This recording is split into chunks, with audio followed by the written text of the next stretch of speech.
আজকে একটু অন্যরকমভাবে চিকেনটা রান্না করবো, তো ভিডিওটা দেখো। তো হ্যালো এভরিওয়ান, তোমরা সব কেমন আছো? আশা করি ভালো আছো, আর আমিও ভালো আছি। তো ভিডিওটা দেখতে থাকো, আশা করি খুব ভালো লাগবে।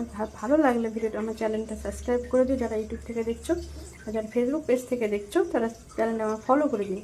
তো চলো শুরু করা যাক। কড়াইয়ে তেল দিয়ে দিয়েছি, তারপরে লবণ আর হলুদ দিলাম। তারপর আলুটা ভেজে নিই। আলুটা তো ভালো করে ভেজে নিলাম, লাল লাল করে। চিকেনটা ভেজে নেব।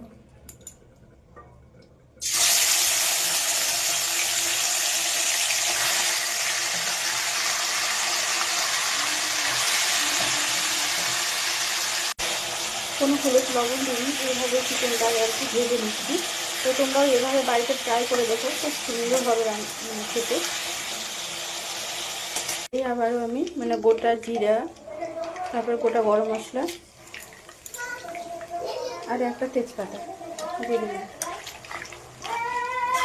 কুচিয়ে রাখা পেঁয়াজ ভালো করে ভেজে নেব।